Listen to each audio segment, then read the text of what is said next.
Entrez, nous vous attendions. Nous savons que vous regardez cette vidéo sur notre site ou YouTube, car vous voulez connaître les étapes exactes pour apostiller ce type de document le plus vite et le plus facilement possible. Alors, attachez vos ceintures. C'est parti. Bonjour, si vous regardez cette vidéo, c'est sûrement que vous devez comprendre où et comment faire apostiller en urgence une photocopie de permis de conduire, considérée comme un document non enregistrable par le secrétaire d'État du Texas. Quel en sera le coût? Quels sont les délais de traitement actuels? Et quelles sont les étapes exactes à suivre pour commander une apostille du Texas chez nous? D'abord, tout document classé non enregistrable par le secrétaire d'État du Texas comme une photocopie de permis ne peut nous être envoyé par courriel ou fax pour apostille. Mais il existe une exception à cela que nous verrons dans une minute. Vous devez soit nous poster, soit nous déposer l'original de l'affidavit de copie certifiée signée à l'encre avec une photocopie couleur de votre permis de conduire à notre bureau principal d'Austin, au Texas. Ensuite, tout document non enregistrable doit être dûment notarié à l'encre par un notaire public du Texas. Vous ne pouvez pas faire appel à un notaire d'un autre État ou d'un autre pays. Vous devez utiliser un notaire du Texas. Ensuite, vous, un avocat ou un notaire du Texas, devez inclure ou joindre à votre document soit ce jurat de notaire du Texas, soit le texte de reconnaissance illustré ici. On ne peut donc pas faire apostiller un permis de conduire de n'importe quel pays ou des États-Unis. Tout ce qu'on peut obtenir, c'est une photocopie d'un permis de conduire. Il n'est pas nécessaire que ce soit un permis du Texas. Ça peut être n'importe quel État américain, l'un des 50 États, ou même de n'importe quel pays. Peu importe donc d'où vient le permis de conduire. Vous devez en faire une photocopie. Et ensuite, vous devrez y joindre un affidavit de copie certifiée. C'est ce qu'il vous faut pour que le secrétaire d'État du Texas l'apostille. Sinon, ils ne le feront pas. D'accord. Tout ce qu'il faut faire, c'est prendre ce texte mot pour mot, le surligner, le copier et le coller dans un document Microsoft Word, puis l'imprimer.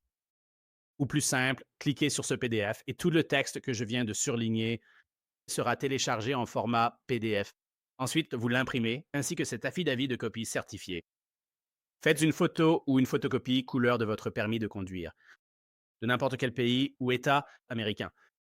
Puis, vous les trombonnez ensemble et vous irez le signer et le remplir devant un notaire. Et c'est ce que vous allez nous envoyer ou nous déposer. Il est très important que ce soit bien rempli. Les notaires font cette erreur tout le temps et cela va vous coûter du temps et de l'argent. Car si c'est rejeté par l'État du Texas pour erreur notariale, vous perdrez l'argent et devrez nous payer une seconde fois pour le redéposer en urgence à cause de cette erreur. Ne comptez pas sur eux pour savoir comment faire, car en général, ils l'ignorent. C'est donc très important. Ici, dans cet espace vide, c'est vous qui faites la déclaration. Je sous-signais écrivez votre nom. Il est écrit d'inscrire le nom du titulaire du permis. Vous devez écrire votre nom exactement comme il figure sur votre permis. Si votre permis comporte votre deuxième prénom complet, ce qui devrait être le cas, bien que certaines nationalités n'en aient pas. Donc, quel que soit le nom sur votre permis de conduire, tel qu'il est écrit, vous devez y inscrire votre nom légal complet. D'accord. Ensuite, c'est important. C'est ici que le notaire fait une erreur. Juste ici, le certificat du notaire, c'est là que le notaire écrit votre nom ou vous pouvez le faire avant d'aller chez le notaire. Ça doit correspondre. Tout ce que vous mettez dans ce champ ici, votre nom légal complet, celui du permis de conduire, doit être inscrit juste ici. Le notaire y mettra son propre nom par erreur. C'est pourquoi nous avons mis nom du titulaire du permis. Aussi, certains se trompent et signent leur nom. Vous ne devez pas signer votre nom dans ce champ. Vous ne signez pas votre nom dans ce champ. C'est pour l'écriture, vous devez y écrire votre nom. Vous écrivez votre nom là, et vous signez en tant que titulaire du permis ici, ce qui doit correspondre à votre permis de conduire. Votre signature doit être identique à celle de votre permis de conduire. Et ensuite, le notaire signera juste ici. Et encore une fois, faites une photocopie couleur de ce permis de conduire sur des pages séparées. Il vous faut cet affidavit de copie certifiée sur une page. Oups, sur une page, et ensuite il vous faut la copie sur une autre. Ne les mettez pas sur la même page, utilisez des pages séparées. Vous pouvez aussi utiliser un notaire du Texas, aussi appelé notaire en ligne, virtuel ou à distance pour notariser votre document, via Zoom ou par visioconférence. Si vous ne résidez pas au Texas ou aux États-Unis, utilisez notre page de contact pour nous envoyer votre document signé et notarisé électroniquement. Ainsi, vous n'avez plus besoin de nous envoyer ou de nous déposer de documents physiques. Pour accéder à notre page de contact, vous pouvez cliquer ici ou juste là. Sur notre page de bon de commande d'apostille du Texas, accessible via le bouton en bas de page, vous devrez remplir le formulaire en ligne, puis l'imprimer. Ensuite, déposez-le ou postez-le avec une étiquette de retour prépayée FedEx ou UPS. afin que nous puissions vous renvoyer vos documents ou à n'importe qui dans le monde. Encore une fois, si vous utilisez la notarisation électronique du Texas, vous n'avez rien à nous envoyer par la poste ou à nous déposer. Ensuite, allez sur notre page de contact et vous allez télécharger 3 documents. Le premier document est votre affidavit de copie certifiée notarisée et une photocopie de votre permis de conduire. Le deuxième est un PDF de votre étiquette d'expédition FedEx ou UPS. Et le troisième est un PDF de notre page de bon de commande. Quand vous êtes sur la page du bon de commande, au lieu d'imprimer une version papier, allez dans les paramètres d'impression et cliquez sur Enregistrer en PDF. Et cela enregistrera cette page de bon de commande au format PDF. Et ensuite, vous téléchargerez cela sur notre page de contact. Et c'est tout. Ensuite, vous n'avez rien à nous envoyer par la poste. Vous n'avez pas besoin de vous déplacer. Vous n'avez pas besoin de prendre l'avion. Vous pouvez faire tout ça de chez vous, de votre appartement, où que vous soyez, de Chine, des États-Unis, ou d'Europe, de Russie, d'Amérique du Sud, d'Amérique centrale, d'Antarctique. Vous pouvez faire tout cela depuis chez vous. C'est donc très simple si vous choisissez cette option. Ensuite, l'étape 2 qui concerne les instructions d'expédition. C'est l'étape 2. Je vais vous expliquer comment nous envoyer les documents et comment nous vous les renverrons.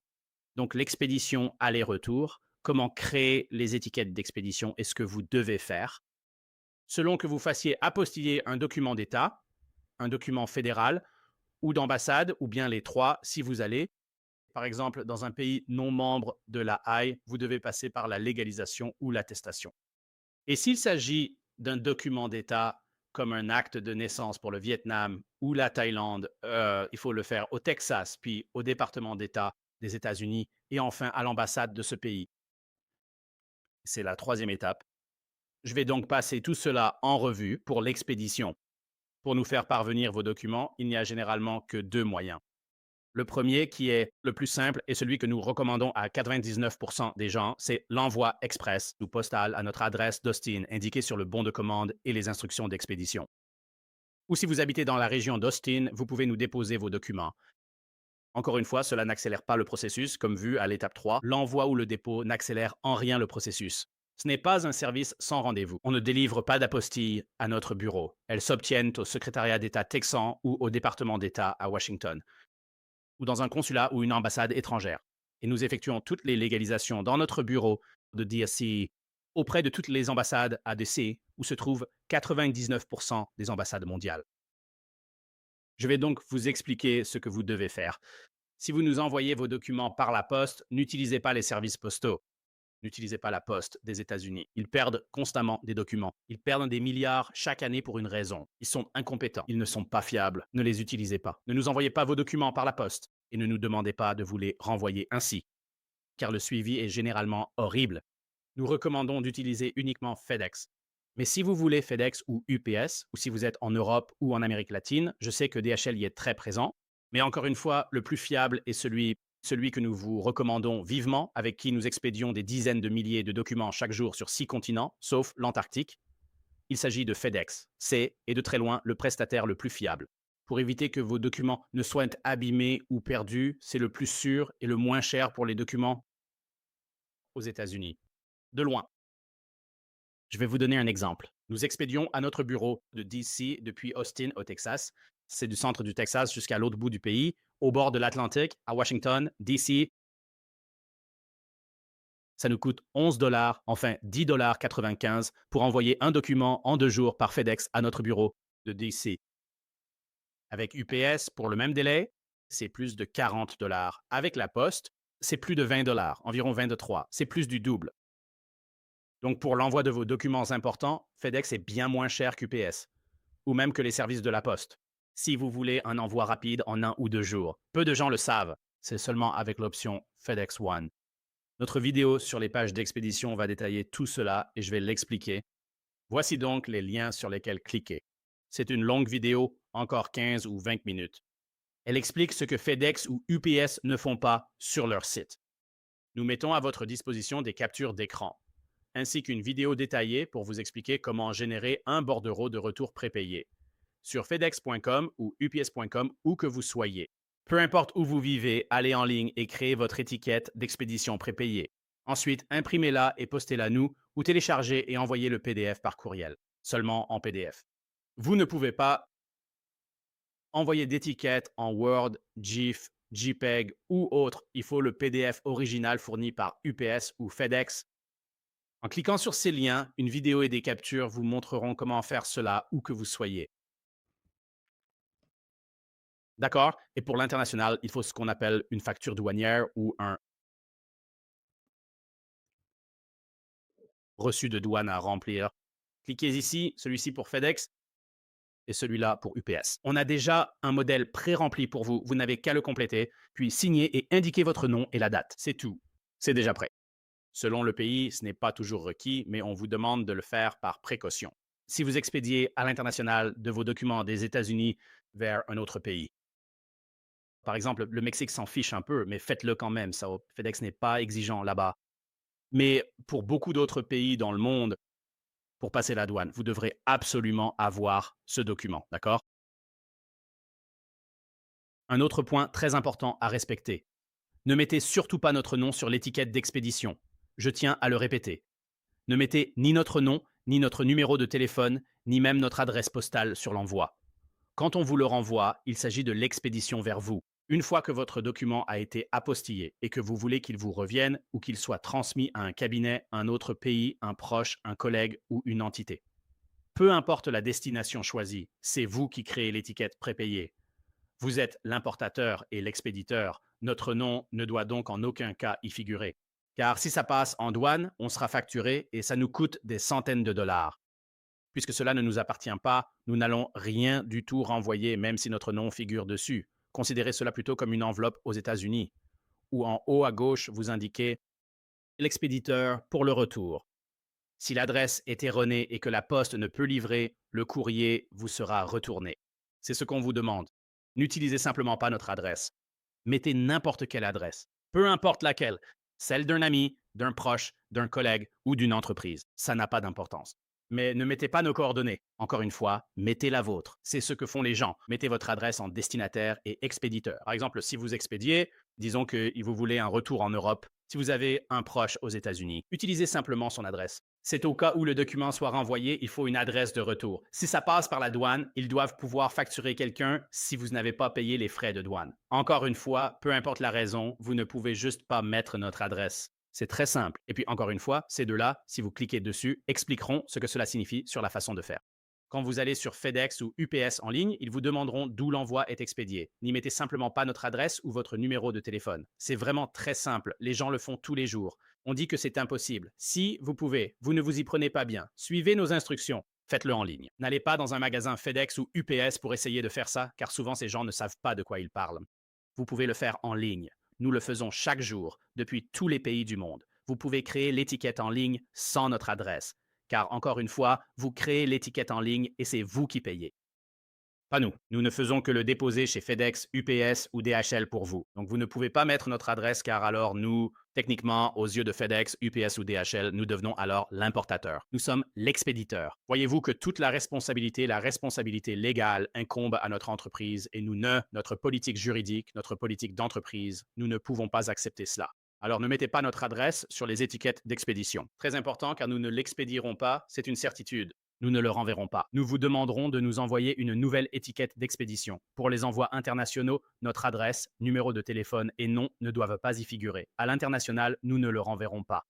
C'est donc très important. Si vous avez un besoin urgent de ces documents, cela pourrait retarder l'envoi de plusieurs jours, le temps d'obtenir une nouvelle étiquette. Veuillez donc suivre ces instructions et ne pas inscrire nos noms, adresses ou numéros de téléphone sur l'étiquette d'expédition prépayée. Donc, ouais, c'est à peu près tout pour l'expédition. C'est encore une fois très simple. Vous nous donnez juste, encore une fois, si vous allez nous déposer des documents, vous pouvez nous les déposer ou fournir une étiquette prépayée et nous pourrons vous les renvoyer.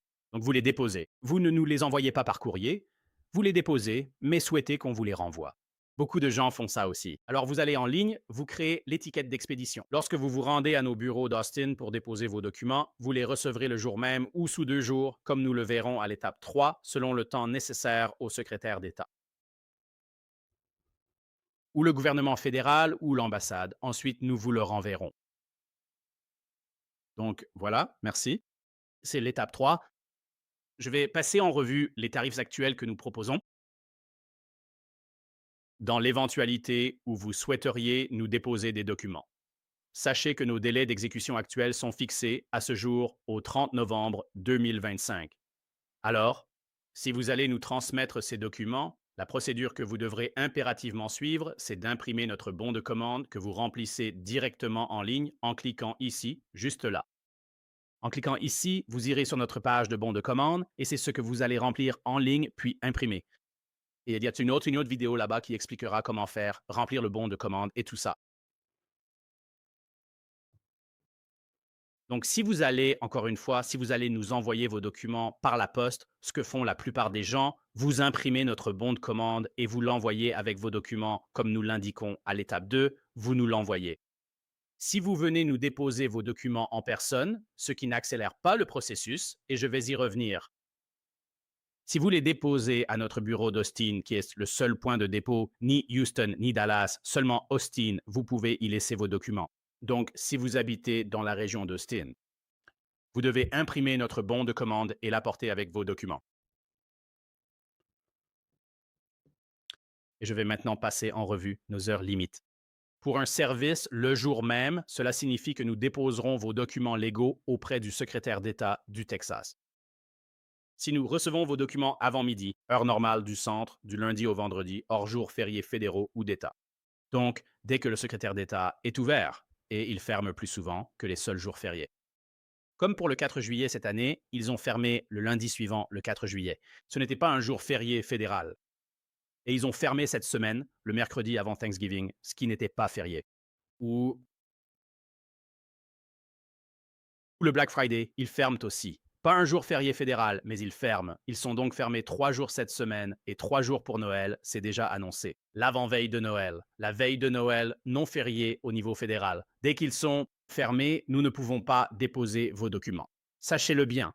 Pour ce qui est des délais, aucune société ne peut déposer vos documents si le secrétaire d'État est fermé. Je tenais à être clair là-dessus. Si nous recevons vos documents avant midi, heure normale du centre, du lundi au vendredi, quand ils sont ouverts, nous garantissons. Si nous les avons avant midi, nous les déposerons auprès de l'État du Texas. Ensuite, selon leur délai de traitement, cela varie. Nous ne contrôlons pas cela. Personne ne contrôle la rapidité avec laquelle ils vont les traiter. À l'heure actuelle, et nous changeons cela chaque mois, d'ici quelques heures, cela passera à décembre 2025. Si vous regardez cette vidéo plus tard, en 2026 ou 2027, oubliez ce que vous voyez ici. Fiez-vous à ce qui est écrit sur cette page, c'est le délai actuel du secrétaire d'État. Et je vais détailler cela dans nos exemples. Actuellement, en novembre 2025, il faut entre 0 et 2 jours ouvrables au secrétaire d'État pour délivrer les apostilles. Et je vais vous expliquer ce que signifie 0 jour. D'accord. Voici donc quelques scénarios.